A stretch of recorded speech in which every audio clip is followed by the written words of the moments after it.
If you're vulnerable to psychic damage from roguish language, stay away from these gibbering mouths. But if you intend on listening to this podcast about enriching your fantastical group hallucinations, you're too far gone already.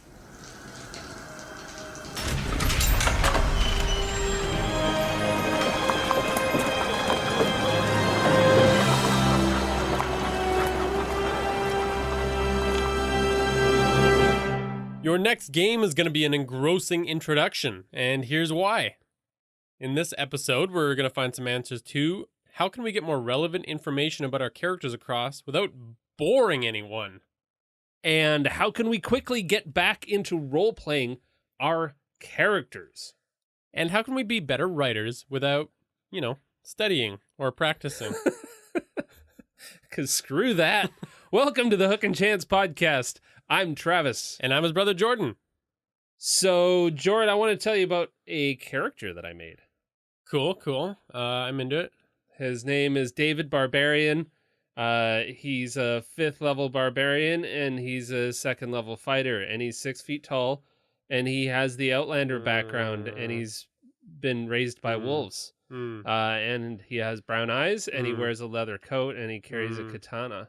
And I need to go buy some shoes. Why?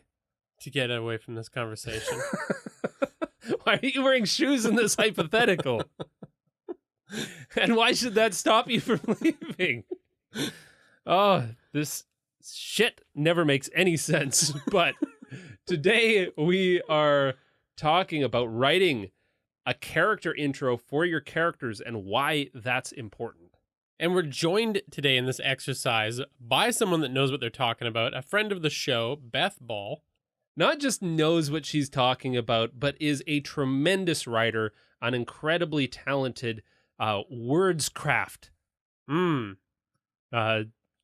Speechcraft. Words person. You are failing this charisma check. Well, she's one half of D&D Duet and the author of the upcoming novel Buried Heroes. So tell us, Beth, how's that going?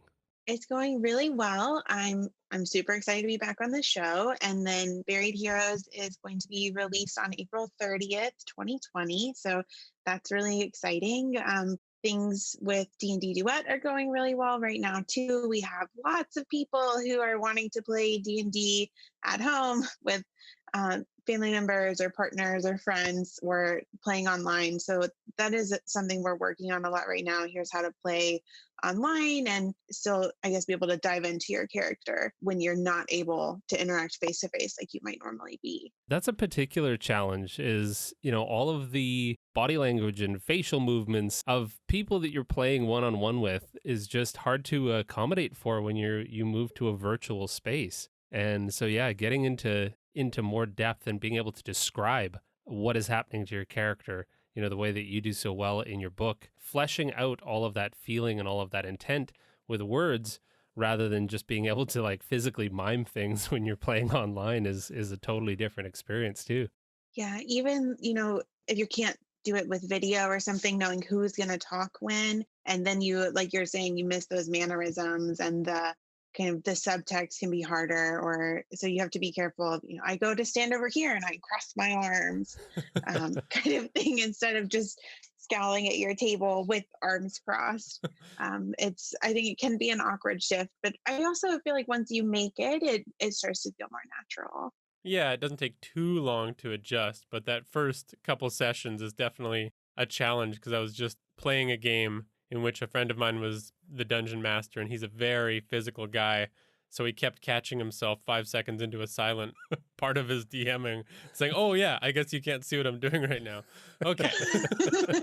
Well, the reason that you are such an asset in describing this kind of thing is that, you are an author. You're also an English teacher, and having been a blogger for how long now? How long has D&D Duet been operating? We started January 1st, 2019. So I guess a year and 3 months. So veteran bloggers now. Just kidding. Totally. Pretty much. So I wanted to see if Jordan could tackle this task to kind of drive the point home as to why we're doing this episode and why this episode is so important. So, Beth, feel free, go ahead and just describe me. Okay. This is a little weird, but This is a little weird. take a shot at it. Okay.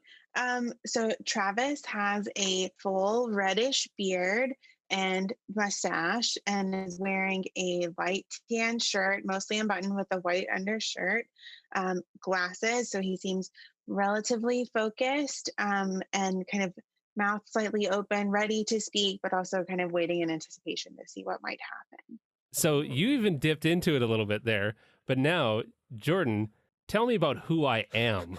Try this one. Well, a bit of a perfectionist, a little bit careful about who he lets touch his stuff that might break it, like me.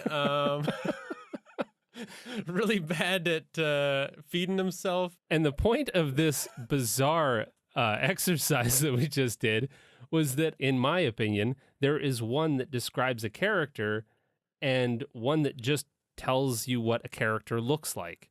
And that's what most of us end up doing. And I struggled with this for a long time of just like, okay, so I have a rogue and he wears black clothing because, of course, he's a rogue. And Don't forget the daggers. 6 feet tall and he has a mustache and 16 daggers. And 16 daggers. And like that doesn't tell you anything about a character. It doesn't tell you, and now all of a sudden there's a little bit more of a fleshed out character there with those two sides of that coin. Yeah.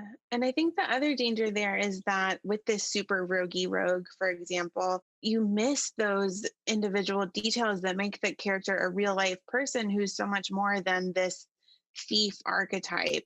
So maybe they're a total sweetheart and this Robin Hood figure, we're not necessarily going to know that. And so you're going to pigeonhole your character potentially.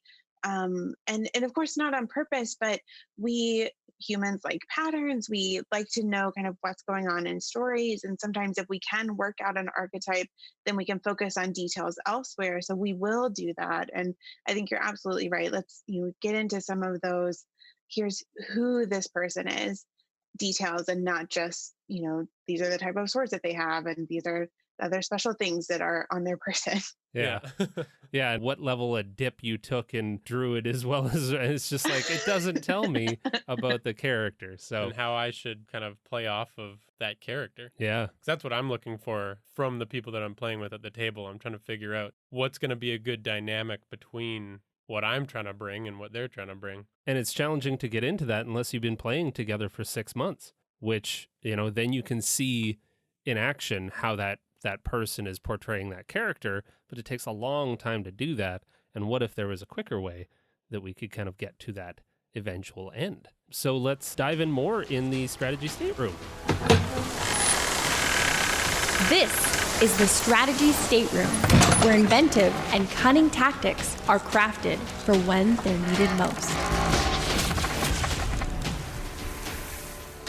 Okay, so why are we writing a short description in the first place?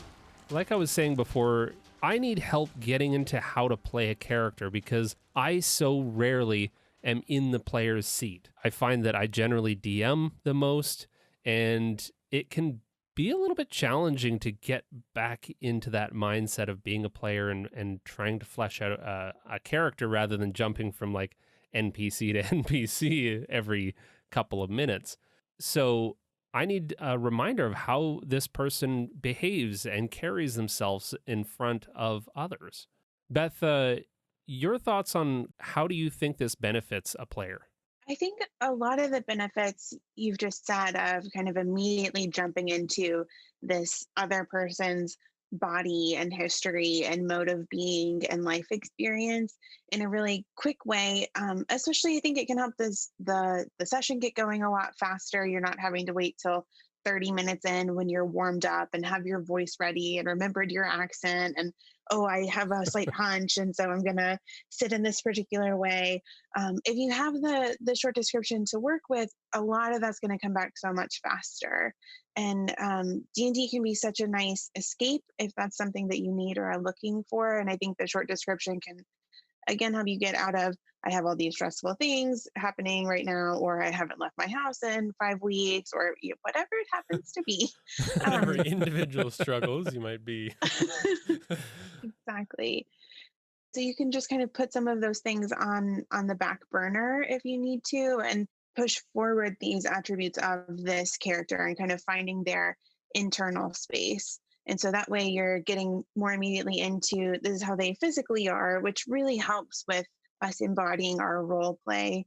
I sometimes, if we're playing in a group, or even if I'm in kind of a weird spot or a more challenging role play spot with my character, can feel kind of self-conscious about it. And once I get going, it works out a lot better. But I think also with the short description, if you are a little bit, if you're more introverted or shy or feel kind of nervous, or you're just getting started with D&D, perhaps, I mean, any of these situations, then having the short description to kind of jump into your character where you feel more prepared can really help alleviate some of that stress and pressure. Totally. That's a great point. Like, it helps you settle in. You read that short description, and then you're not as worried about remembering every little detail because you're reminded of the core. Do you have any other tips on how you get into character quickly? Yeah, I try to read back over my notes and the big question I'm asking myself before a session. And so I try to think about my character, especially a lot that day. But the big things that I want to know is, where is my character internally? What does she want? What's she going towards or working towards? As well as, where is she externally? So what are the conflicts and situations that she's facing? The other thing that I'll do, I try with every single character to have a practice sentence or something like that to help me get into their voice. So that way I know how this one sentence is supposed to sound. So regardless of whatever other accents are happening at the table, or what I've forgotten or can't quite capture, I can remember with this sentence. And so one of my characters, and I see I'm going to get embarrassed trying to do it on the thing, but it'll be fine. We'll just do it as an example. But one of my characters has a more Eastern European accent. And so I was watching this person explain how to do this particular accent on YouTube, and he's an audiobook narrator. And so his sentence, he takes songs and then does them in the accent or something like that. So the sentence, I wheeled around because I didn't hear what you had said, I think is it. So I wheeled around, and then I kind of skip forward in the sentence to, but didn't, because I didn't hear. And it's on those two words where you're kind of switching the I and E sounds and having that slight kind of pause or stutter on your R. So I'll just sit there as Persephone, because I didn't hear, didn't hear, didn't hear what you had said. And, kind of practice that a couple times. And then I'm like ready to be in my person and in my voice. And if you forget before, you can almost just whisper it to yourself while you're at the table and ready to get going. Because I didn't hear what you had said. And then I'm ready to be her. So I don't know if that works for other people, but that's something that's really helped me, is just having that one kind of go-to, this is this character's voice sentence. That's so cool, and that's ultra helpful because, I mean, we've even discussed on the show before having a catchphrase for your character. And like, if you can work those two, I think you got some magic. If like that one sentence. I assume that the more you kind of cement that with yourself, the quicker it comes. Yeah, I think definitely. And it becomes that kind of ingrained habit and more of a comfortable space, if this is where you are.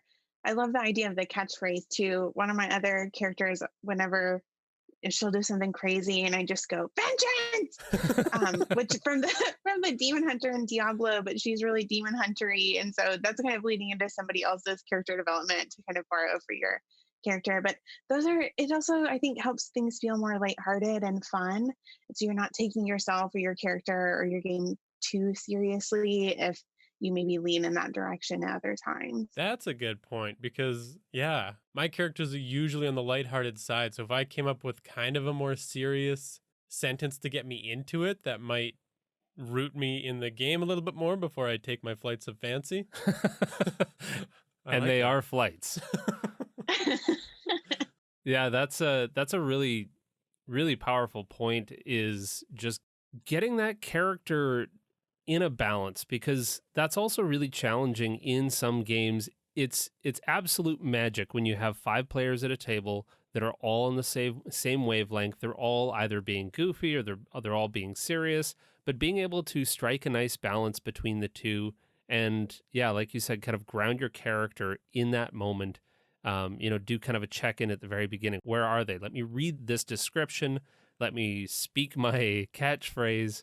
And then I've got the accent, I've got the demeanor, I've got the feel, I've got the tone, and it's all coming together into this character. And it takes me 30 seconds before the game to do that. That's good stuff. Travis and I aren't quite as versed as you in what information you might actually want to get across to somebody when introducing a character.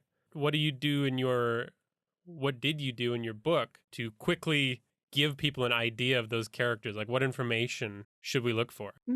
Okay, so in the novel, I wanted to really immediately get across to the reader kind of how this person feels and what it feels like to be in their skin in this moment, as well as allow the reader to connect with that person in that place. Because that's a lot of what we're doing when we're reading fiction, is kind of testing out these emotions and relating to this other person, as well as here's how I would feel in that situation. How is this person going to be feeling? How are they going to behave? And we play with that anticipation and those kinds of things. So my novel is written in the third person. So we're kind of looking through this one person's eyes, but it's not the first person narrative. But in either of those cases, you can't sit there and totally describe exactly what this character looks like, because that's not going to be a natural way for them to think about themselves.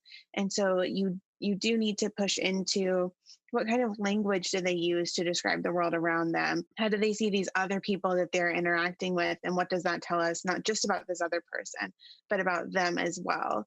And so for me, it leans into a lot of environmental details, as well as you can kind of get into a pattern with sentence length, which I don't know exactly applies right now, but that's a way you can kind of increase the speed or the rate of concern, but as well as what words are they using, but specifically so much of it happens in the verbs. And so what type of language is this person using? How active is it?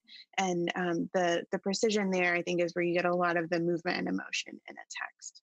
That makes a lot of sense. Using the choices of verbs, I didn't realize that could say a lot about your character if you're only writing like 2 or 3 paragraphs. Even in this context, without too many spoilers, at the end, we have a great resource that we hope people can use.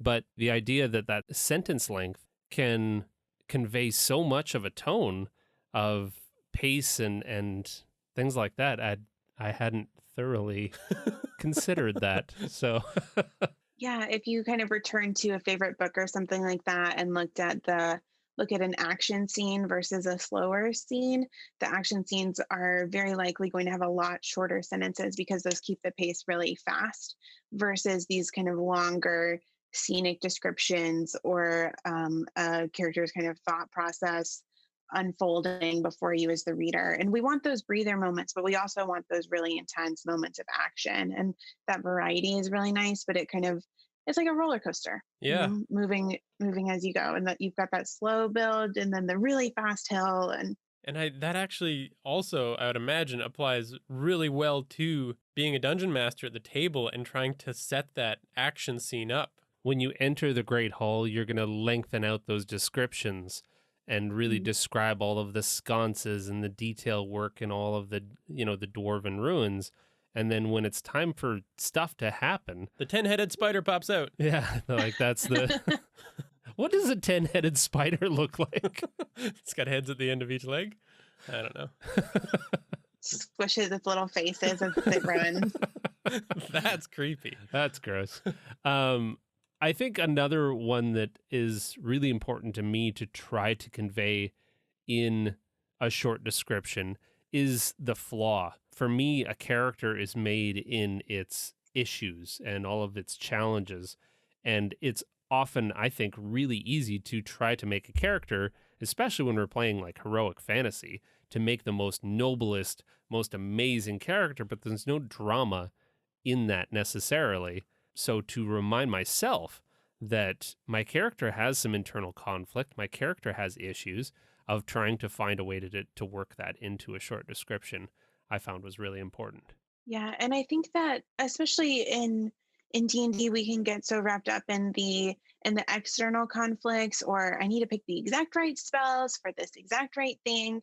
But for me, at least, how I stay in my character and engage in the campaign, it's driven by that internal conflict. And I've been studying I've been studying fiction itself for a really long time, but specifically the writing of fiction a whole lot over the last couple of years, and particularly this past year while I've been writing the book. And so many of the texts I've read have emphasized the importance of that internal conflict, that it's that we tune into and care about and want to read more of as readers. It's not what are the external circumstances, but we want to know what are those internal drivers. And it's that helps us latch onto the story. And, you know, even as a player, me wanting to understand that internal conflict and making sure that that somehow works into my character description really helps me understand, like, what is that will that I want to try and push on others? And they're like, I have motivations, I have needs, and those I'm going to kind of focus externally as well on my other party members, as well as NPCs that my DM throws at me. And understanding that, I think, is really key to being able to flesh out a good character. In playing characters, learning that I need to start with that conflict has been super helpful. Then you get to kind of paint on some of those details. So how many like distinct, memorable features should you include in something like a short introduction? Like, how much should we focus on the physical part of the character once we move past that internal part? Well, I've definitely gone overkill on this, describing every, you know, like that description from before is very apt. Is like, well, they have this many swords, and this is how they, and like, how many of those descriptors, should you potentially use? You definitely built your first character from the outside in, and once you realized you didn't have an inside, you started to actually create a character. But for me, I often start with, I'll get kind of the internal sense of that character, usually before I have a really strong idea of what they look like or what exactly they're trying to achieve. But I try to understand their inner state first.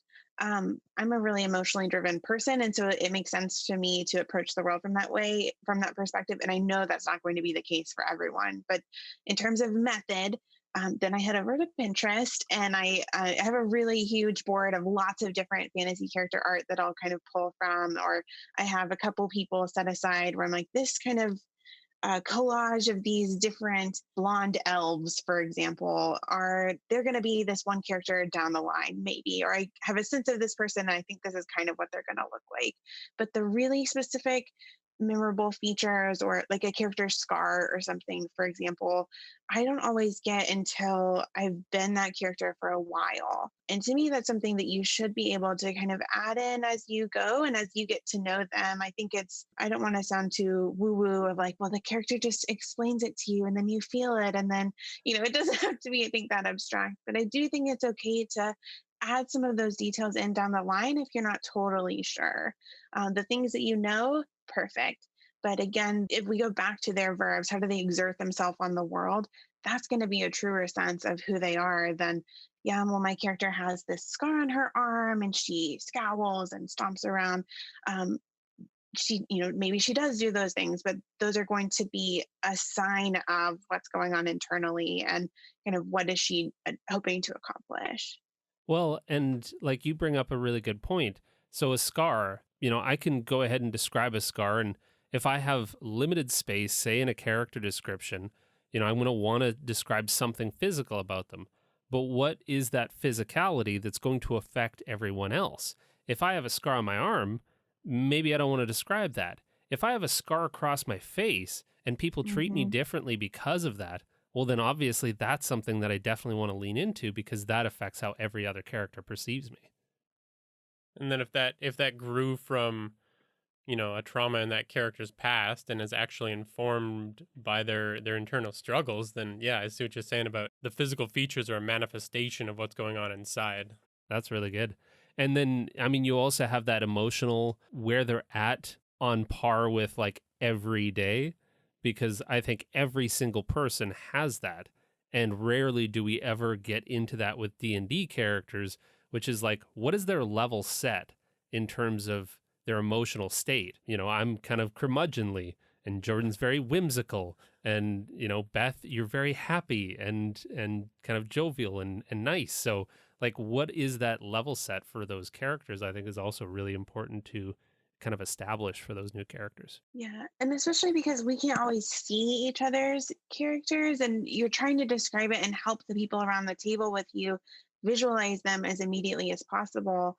And like you're saying, when we see someone else and they're standing kind of with their arms crossed and their head down, we get an immediate energy read on that person, and the other character, the other people in the party, the other npcs would have that immediate read on this particular character, which it's our job to try to communicate as easily and effectively and as quickly as possible. But we have to make up for that lack of a visual sense with more, here's how we communicate in physicality what's going on inside. And that, I think, can be a really hard shift to make. And I think that's what we're trying to do when we lean into an overly physical description, is it's meant to say something about the outside person, but I think sometimes we forget some of those other details of terms of how does it feel to stand next to this really angry, evil paladin. It's going to feel a little scary. Yeah. Much different than standing next to the Hobbit, for sure. Exactly. So I think another thing that I really like to add to these character descriptions are a method that the character would take to solve a problem. So, having some kind of conflict in your character description scene, and then explaining how that conflict is resolved, whether it's through brute force, whether it's through trickery or conversation or sweetness or whatever that case may be, can tell a lot about a character, and making sure that that's present somewhere in there can be really helpful. Yeah, I think so. And especially if you're thrown into a weird situation, which your characters are definitely going to be, I think that can help too with kind of what is this person's go to way of handling a situation? Are they going to, whenever they face opposition, shoot everyone? Or are they going to, like you're saying, try to be really persuasive? Are they going to speak out? What's going to be their kind of gut reaction? And another thing we see so often in stories is that a character's gut reaction may tend to be kind of the opposite of what they need, or the kind of thing that they need to figure out how to overcome or how to not do. With the exception being anti-heroes, from what I understand, that they tend to have relatively flat character arcs where we don't really see them change very much, but it just kind of works out that at the end that their gut reaction thing that they do ends up being the right thing for them to do, and then that's the end of the story. That's a really important point about anti-heroes too. Like, I just was trying to bring up all of my favorite anti-heroes, and you're totally right. Every one of them has the most stable character. Like, that line is flat. Mm-hmm. And I think what you're saying about how a character responds to conflict, I think is one of the most important things for me to think about when I'm playing D&D, to avoid it being combat. Because I know that D&D is a lot about combat, but if I can create a gut reaction that's not combat, that forces them into combat, I think that's always going to be a more interesting encounter or fight than if I just always jump right to combat. And it's important to establish, because then when your character does change, like you're saying, Beth, your character has a little bit of a shift, and maybe learns at some point throughout your adventures that maybe this isn't the best way to get stuff. Having that in that character description that all of your other maybe players at the table are familiar with, or that you check in on yourself and remind yourself, how does my character normally handle conflict, makes it all that more poignant when it doesn't go that way. When your character has shifted and done something different, then everyone at the table gets to go, what? And it becomes important. Drama. Yeah, and it's that satisfying moment too of, wow, this person has grown and changed, and then you have this new aspect of this person that you've been spending time with and that your character has been spending time with at the table. I think you're absolutely right. Those can be such cool moments of when you see that shift, or what is it about this villain, even if we're thinking from the DM's perspective, that has inspired this character to kind of take a step back and rethink what they might normally do. Well, considering we're asking people to write like a fiction writer, like yourself, what are some of your favorite character tips, your character introduction tips? Like when you had to, I'm sure that was incredibly daunting.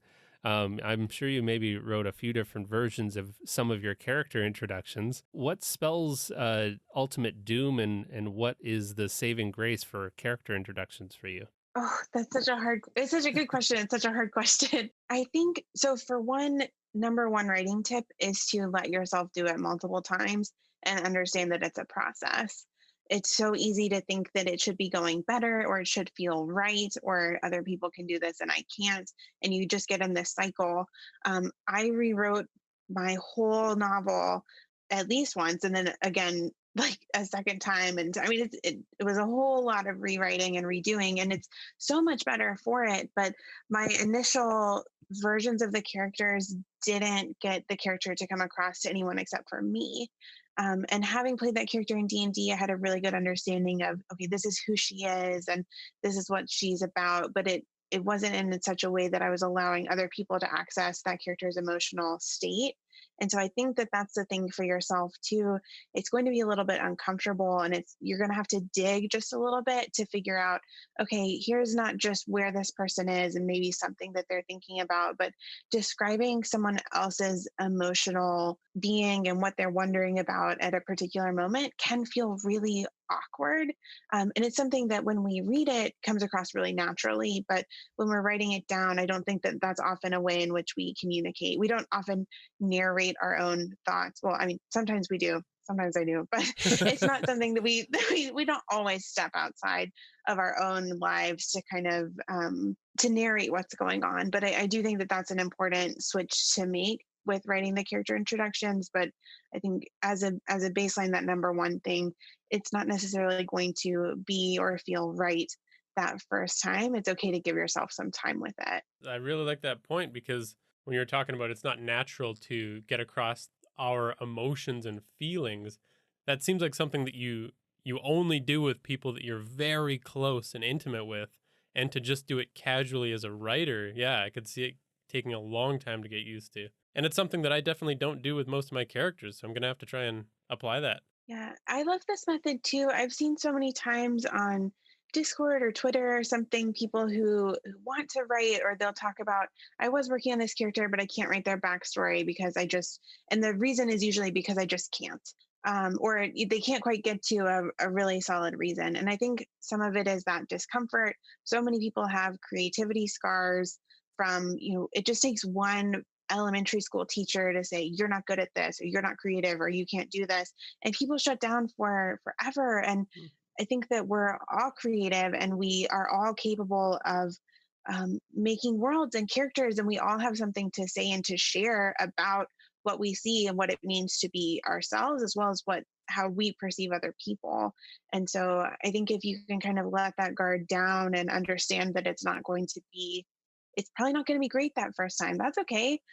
Everything that you read too has been, I mean, almost everything that you read has been heavily edited and revised, and people have spent a lot of time with it. And so we have ourselves at this super high bar. Why can't I write like X famous writer? Well, maybe because you haven't been writing for 20 years. That's okay. In 20 years, maybe you'll write just like them. You won't. You'll have your own unique voice, but that's something you have to kind of find and try on and get comfortable with. It's easy to not see how far a writer has gone, but it'd be a lot like going for a run and then trying to compare myself to professional athletes on my first jog. Be like, I suck. Why can't I run like Usain Bolt? Yeah. Yeah.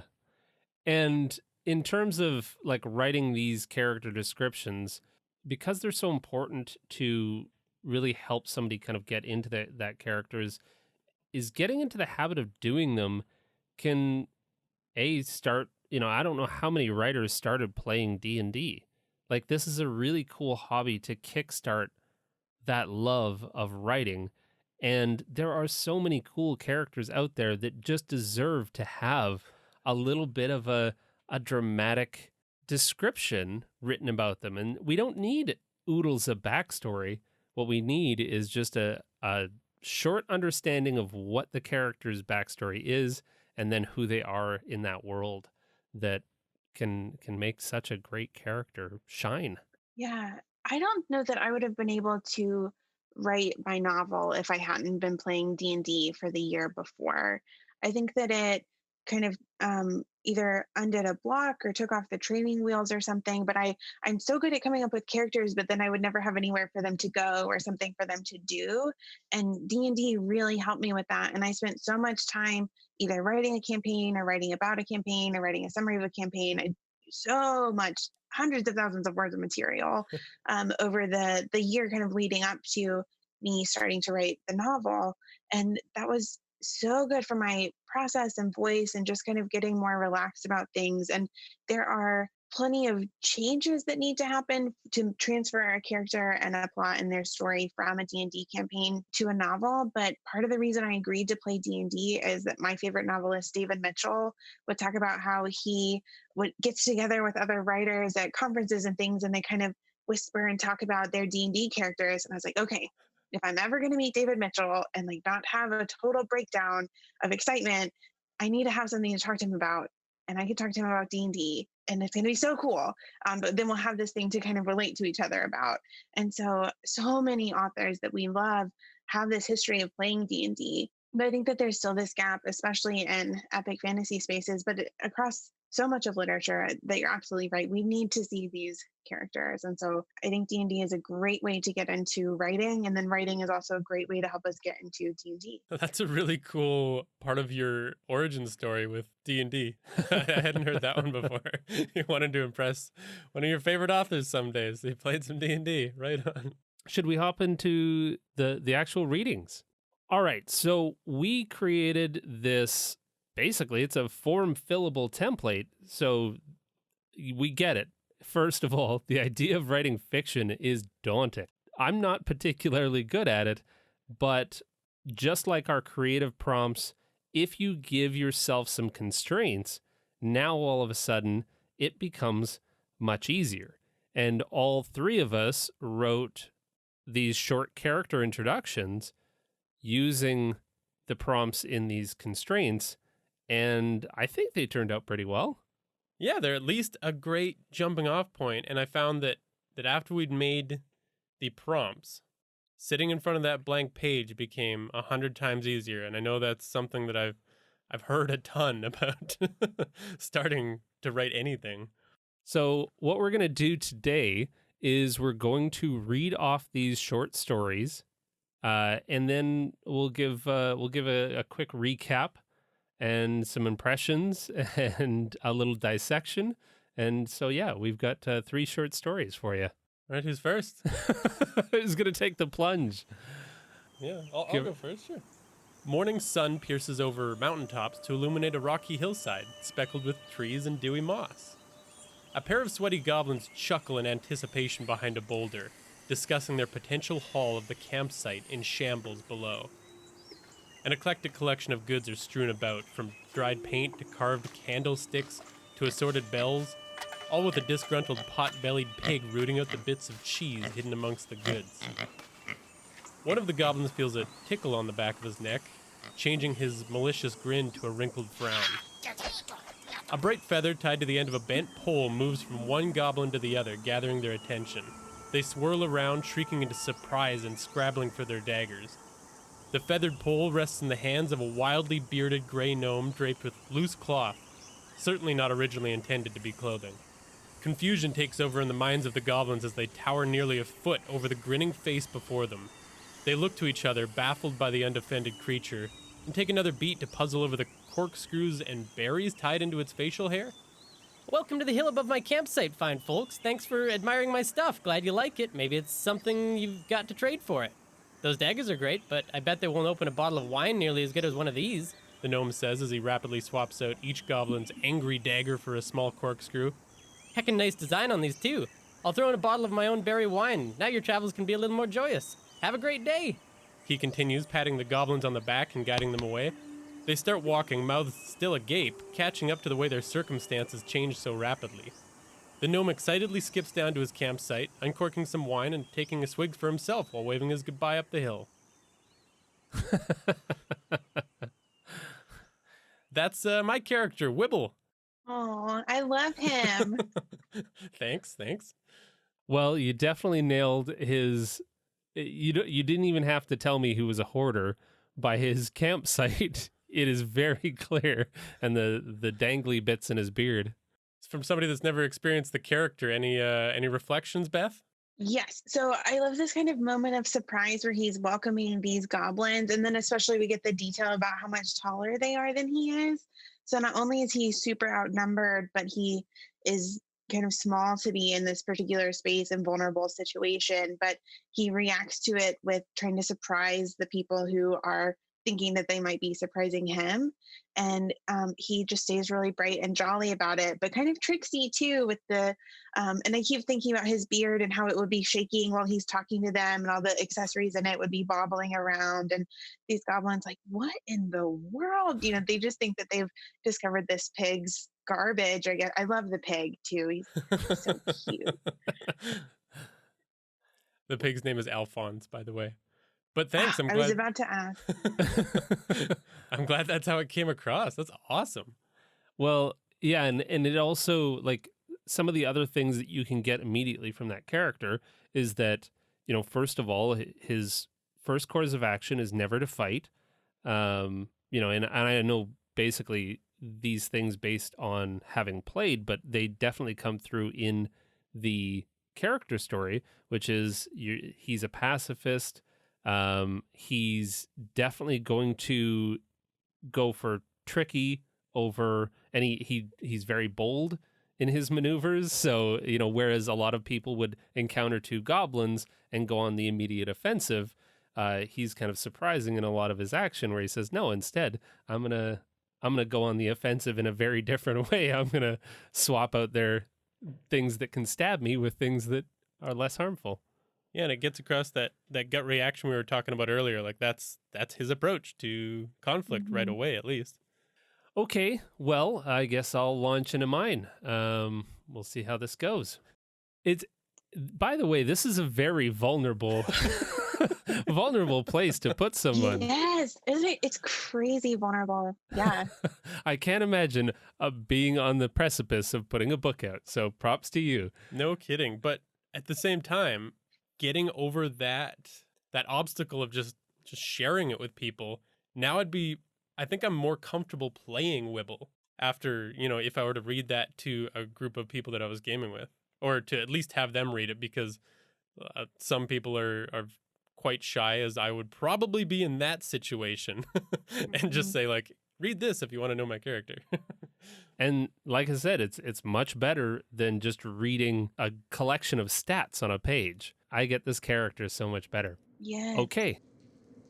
The echoes of every drip ring out like a chorus as the flora of the Underdark silently cast their phosphorescent glow that lights the cavern.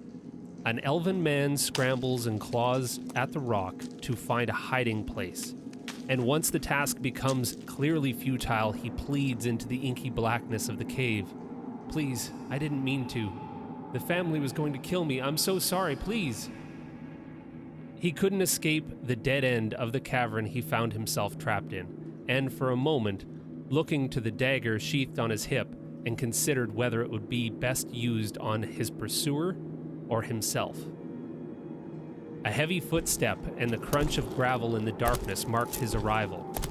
The leather hand wrap of a giant warhammer uses gravity to slide through the slate-skinned, weathered hand of a near giant, resting just above the floor of the cavern. The elven man stops searching for an escape route to turn to face his pursuer. As the Goliath slowly approaches, his odds of escape have become clear as he imagines the battles this beast has been in, as evidenced by the gouges and scars on the wide metal-plated belt of a champion that he wears. The elven man's posture slumped forward in despair at the look of sadness and pity in his pursuer's eyes. There is no joy in this task for him. The destitute man begins to gently sob. You needn't fear me nor mourn. What happens is simply inevitable. It happens because it must. My name is Xeris, and I'll be bringing you back to Menzoberranzan, said the Goliath. He moved in a deceptively gentle fashion, with each somber step ever closer to his quarry hefting the mass of muscle that he was with ease. The elven man summoned from deep within the strength of will to stand up when the large hand gestured to do so. The hand expectantly held out open iron manacles, as if they were a gift from one friend to another. I love this one. I love this one, and especially like we get such a sense of his size and kind of presence by how this the elven man reacts to his presence, but it's with such a sense of surprise too. Like he knows that he's this kind of large hulking figure, but he carries himself really delicately and gently, and I think that pairs alongside his dialogue, which is one of the things that really stands out to me here. The "you needn't fear me nor mourn. What happens is inevitable. It happens because it must." That he's almost like fate, right? Where it's this huge thing that's like going to catch up to you at some point, and like he's kind of that way too. Of like this is what's going to happen, and this is how it's going to happen. But there's no need to keep fighting. We're just going to be really calm about it. And you definitely get a sense of how he's feeling about the things that he needs to do without too much description. Like he's not excited to be having to do this. And it really reminds me to play this character as a little bit more of a somber character when it comes to playing combat. He's not excited to fight. He's not. He doesn't find any joy in it. And this is definitely like I placed the time that this scene takes place kind of earlier on in his backstory, and so it allows me to get into his mind in this time where he is being employed to do things that he doesn't want to do, because now where we are in the game and in the campaign, he's a free person and he gets to take all of these really cool joys in the minor things that he never did before. So it incites me to play him in a much more joyful manner than I normally would, because that counterpoint is in his character description.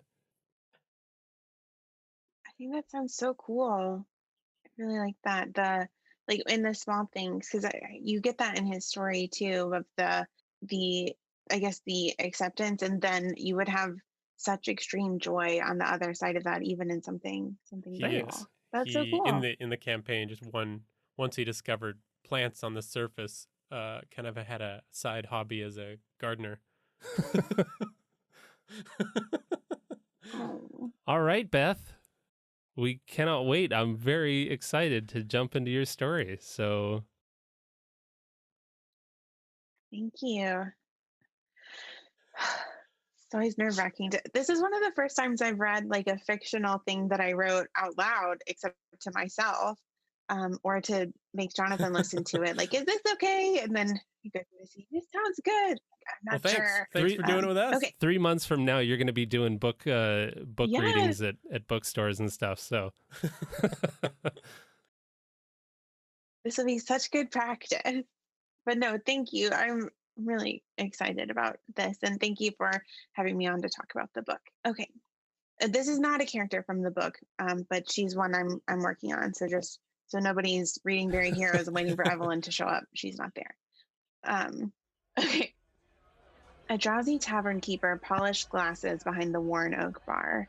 Patrons spoke in hushed tones, careful to keep their eyes to themselves so as not to provoke any of the burly guild members dotted around the pub. Bertrand polished off his crisp ale, slamming the tankard down on the table, and signaled another round for him and his companions without a glance at the silent barkeep. A bell tinkled as the tavern door flew open and warm afternoon light splashed across the dingy environs. The backlit elf reflexively curled her fingers around the rowan branch that crossed the center of her palm. Bertrand leaned forward, scowling at the newcomer. The emblem of a phoenix clasped bands of reinforced leather around her waist. So this was the one he'd heard tale of before, some sort of misplaced vigilante from the Brightlands, eager to meddle in others' affairs. She rolled her shoulders back and surveyed the downturned heads scattered around the bar. "I'm looking for Bertrand Thorne, the guild lieutenant's commander in this region." She smirked as their eyes met. Bertrand's chair squealed as he pushed it back and rose, scimitar in hand. Brilliant orange light flashed against her golden skin, and a ball of fire roared into life in her upturned palm. Keep going. I want to know what happens next. That's great. Oh, that's really, really good, Beth. I mean, I was honestly listening from another player's perspective. You know, I'm listening as if I'm about to play in a game with this character. And like just from that little bit of description, I know to ask about where they're from. You know, and I'm listening for the Brightlands because I want to know more about that. And I'm listening for, you know, there's just so much richness in a lore that's hinted at rather than needing to be thoroughly explored. And I can't wait to do that in a game. And what struck me the most, I think, is just the confidence and efficiency that everything that she does is portrayed to others. So that's what my character is going to react to if I'm playing in a game with her, and kind of be awestruck by that aspect of the character. That came across really well. I'm so glad. Thank you. This is the opening. This is the person kicking open the door. It feels spaghetti Western to me almost. And then like, you kicking in the tavern, the saloon door, and you're like, I'm looking for this person. Everyone backs up and goes, oh boy, is this about to pop off? Like, it's such a grand entrance. It's so good. Yeah.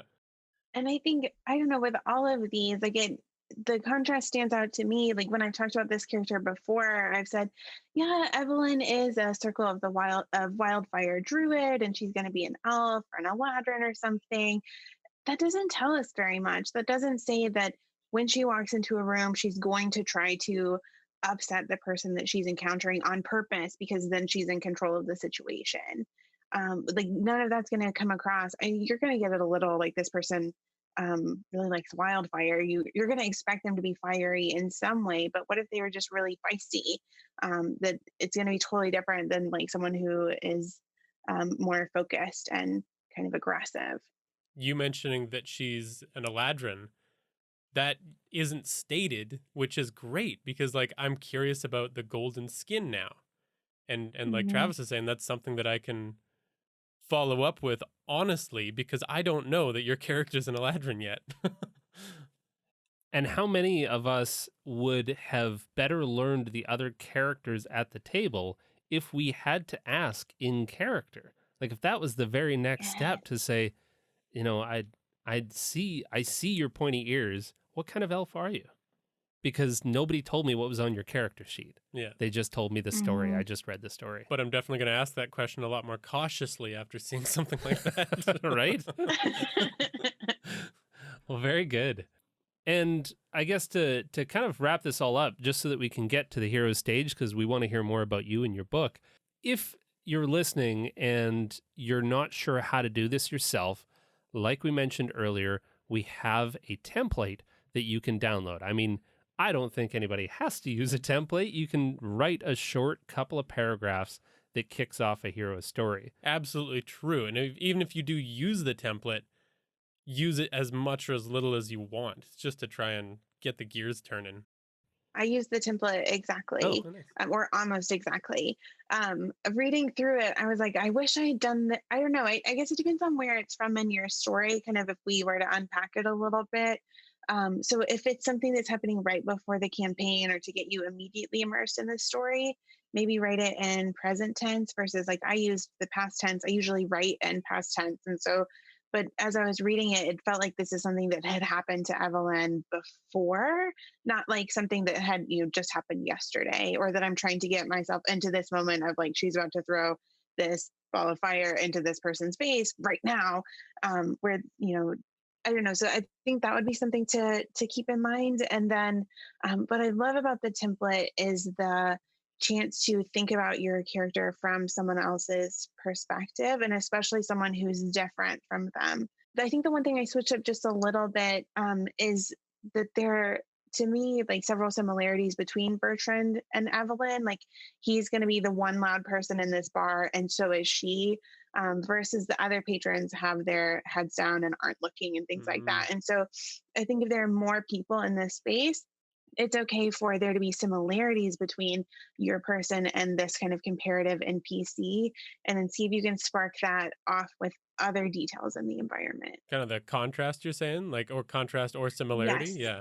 Yeah. And so that, like, this is how this person stands out in this particular space, or and is reacting and being in this space. Well, we definitely hope that this template is helpful. To give just a quick example, we've broken it down into 3 distinct paragraphs, and each single sentence, so a paragraph, each one has about 4 sentences, and each one of those sentences has basically a kickoff point to start those wheels turning and to incite your first sentence. So, for example, sentence 1 says, introduce the location that the player character feels most at home in. Describe the notable features of this place with concrete sensory details. And that is something that I can do. I'm not always my most creative, but that's having that in that context certainly helps to focus my attention in my writing. And yeah, I can certainly write a sentence, and I can certainly write, 12 sentences in a row. But I definitely don't know that I can write a novel yet. We're not asking anybody else to either. Yeah, we're not asking you to write a novel. It's just 3 short paragraphs. But Beth did write a novel. This is the hero stage, where fantastic folk have a spotlight turned to them to tell the tales of their adventurous lives.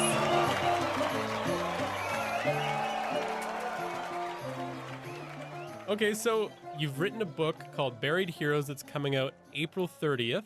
And can you kind of explain what it's about and how you chose this story to tell? So, Buried Heroes is about destiny and community, finding greater strength by working alongside others and not solely pursuing your own path, and using that as the method in which you find your way and your place within the kind of fate of the larger world.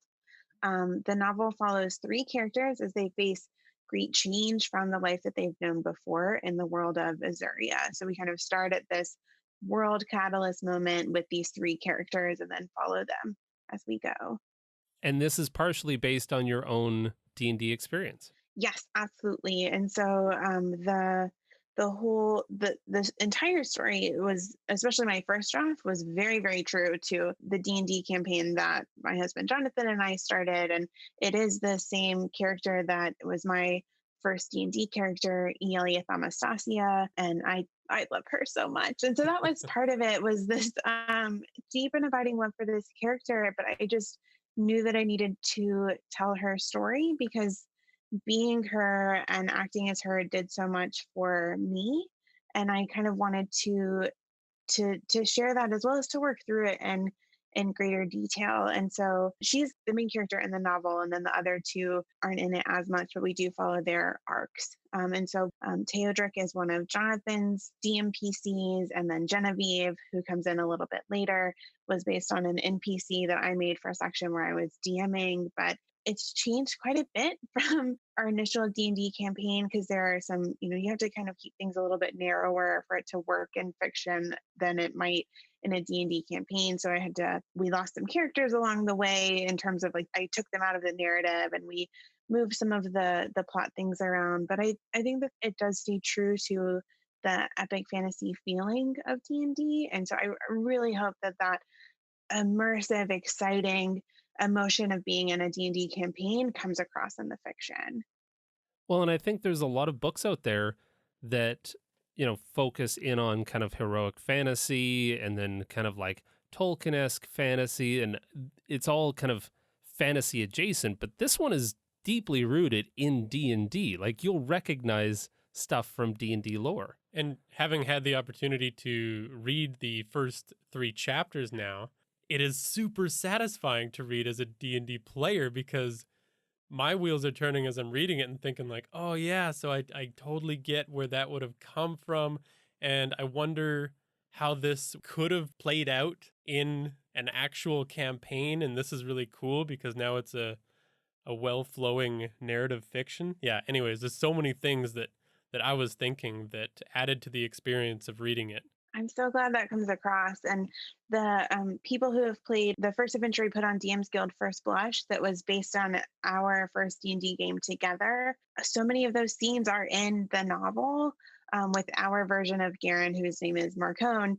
So I'm really hoping that it feels like, oh my gosh, I've been here, I've done this, and now I'm this other person being here and doing this. And I really hope it feels inclusive and exciting as a narrative. And I think for those of us who love D&D, sometimes I like don't quite have the energy to play. I'm like, I wish I could just sit and watch my characters run around on the TV or something like that, or that somebody would just tell me what they're doing and I'll just sit there and absorb it. And so I really hope that that reader experience is able to be kind of inspired, like you were saying, from the novel.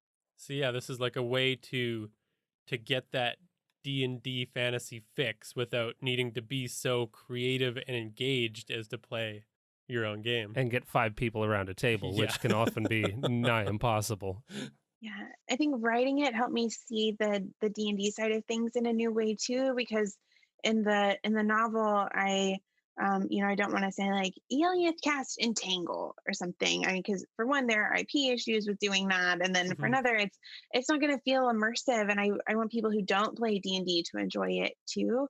But the kind of more physical aspects of casting and what it would feel like to create this experience in the world or change the world around you with this magical effect, I think has helped me see the playing side of D&D in a new way too, of like, what is my person doing while they're casting this spell, or what do they say to heal their friend, and what kind of expression do they have, what color are there sparkles, what color are they, the kind of making the magic more real instead of like, yeah, I cast Entangle, they need to make a whatever, dexterity saving throw and they fail, haha, it I think helps slow things down just a little bit too.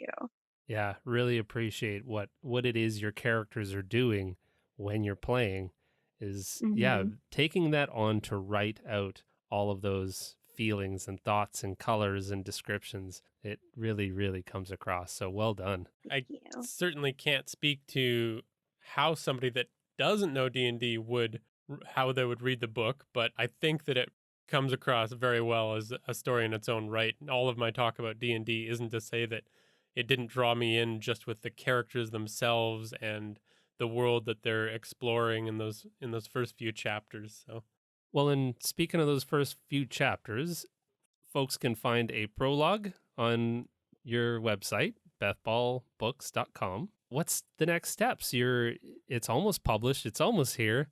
The time is Yeah. creeping up very quickly. Where should somebody go and buy a copy when it's released? So I'm going to try to have it as many places as possible. And so if you go to bethballbooks.com, I'm hoping to have a pre-order up really soon. And there should be a link to Amazon, Apple, Kobo, Google Play, all the different places. And I am going to get the ebook version up and then do the print. And so it's possible there will be a slight delay as some shipping times have been delayed and are in our current reality. And so no promises that the print book is going to be available on April 30th, but it'll be there as soon as I can get it there and make sure that it's proofed and looks really good and everything. But so that would be the place to kind of stay tuned for. I'm going to release a novella really soon too. That's kind of a prequel to this story. So I'm really excited about that and just need to kind of finalize some of those chapters. Next, I'm working on the sequel, and Jonathan and I are working on fleshing out Azuria more as a playable setting. And our patrons are helping us create a duet campaign there. And so what I really, really want is a world where you can, if you want to take a break and, read a story that's happening in this D&D world, you can, as well as that it's going to be something where you can play and create your own narrative kind of alongside these characters. And so I'm hoping that we can create that kind of immersive experience between the two. And there are going to be some differences because there are some mechanic things that need to happen in D&D that you take out of a novel or vice versa. But I really hope that the atmosphere of the world and the world building serve those two functions. wow, that's exciting. So, Azuria, the world that you're trying to flesh out, what's unique about Azuria? Like, what are you bringing to the community with that? part of me wants to say like so many things, and part of me is like, I don't know. I mean, because we have so many fantasy worlds and so many fantasy settings already.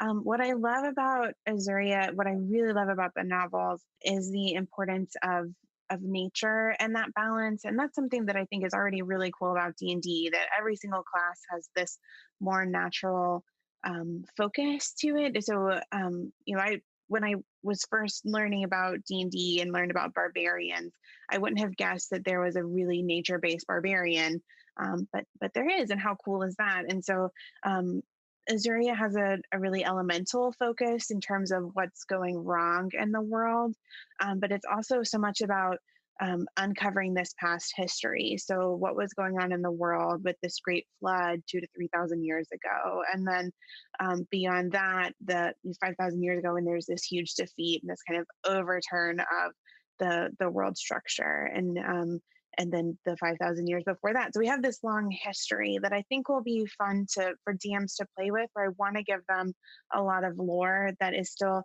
relatively concrete, that they can play around with. But the other thing that I really want to make sure that we have come across in the D&D material for Azuria is that this is an active world that is going to be moving outside of what the party is doing. So you're going up against larger forces that aren't waiting on you and are going to be developing things in other parts of the world, because you can't be everywhere at once, but they're a little bit more established and maybe they can.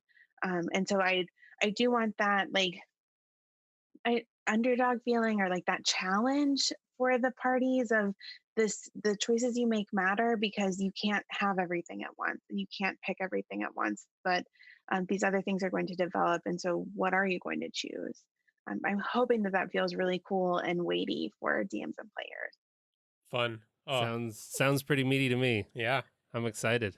One other question I had about the story of your book. So it comes from a campaign originally, but you're talking about writing a sequel. So is that sequel part of the same campaign that you've played, or is that something that you're going to create the fiction for after this one? Or The sequel is still based in our campaign. When our campaign is ongoing, so the campaign is, I don't know, we'd be on book 8 or something like that, versus I'm like on writing book 2, and so there are some shifts that would need to occur, and I want to introduce some more characters and regions that haven't been fleshed out in our campaign, so you have this kind of larger picture of what's going on in the world. But yeah, I have an idea. I know what happens in Elia's arc for the next several books, but it's more what's happening around her, and then how is she affected by that. So I'm still kind of working out that larger scale and representing it in cool ways. that's awesome. So what you're saying is, if I like the first few chapters, the books will never ever stop coming. Exactly. Until I die, they're just going to keep rolling out. Excellent. Well, that's wonderful. I guess as long as you're homebound and you got nothing better to do then, right? I suppose that's as good a reason as any to keep churning out books. Well, that's pretty exciting, Beth. Anything else going on in the D&D duet side that you want to plug? We are about to release a really fun Bunny Day supplement that we're going to make available for free. And so if you want to have kind of a D&D Easter egg hunt around your house or on a little map, you can. And so we'll have that available either on I think it's going to for sure be on our Patreon, because we're doing that as kind of a bonus for our patrons, but we'll link to it on the website too, so that, because so many people are homebound right now, and wanting to play, that this will be a really fun way if you want to get other people in your family involved, or just have this kind of light-hearted adventure through the Brightlands, because of it's because of the shenanigans of an Arc Fae bunny, Leopold, which I'm really excited. And so he's hidden eggs everywhere, and they can either hatch into a Fae friend, which will be like a little familiar of a fox or a robin, or if you catch all of them, then you get a pseudocorn, which is like a rainbow mini unicorn that works like a familiar. So you can run around with him, or you can plant them, and they grow into these magical Fae bushes, which you can then use as use for potions and things like that. So we're really excited about that. We've been playing a lot of Animal Crossing, and so it's like patron requests combined with we're stuck at home combined with Animal Crossing, and then we're hoping that it creates something that's really fun and lighthearted for this time that can be kind of stressful. For sure. That sounds awesome. Cool. That sounds great. Yeah, we'll definitely give that a download. I hope this episode was helpful in learning to write and able to get across to the other players and your DM and even yourself what your character is really all about. And just how to think about telling your story as you play and all that kind of stuff. I mean, we have the takeaway of the template, but I'm going to carry this into the way that I play my characters for sure.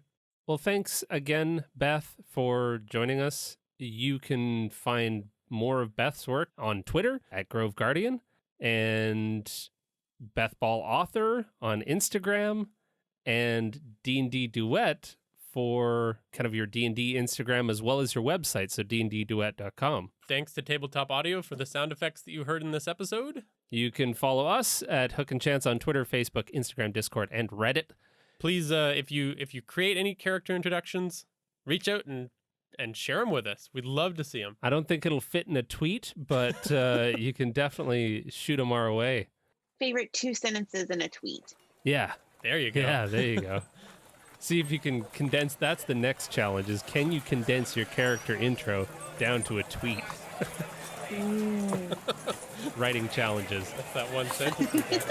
Thanks for listening and play great games. I'm going to go find Leopold, that rabbit, and get some of those eggs.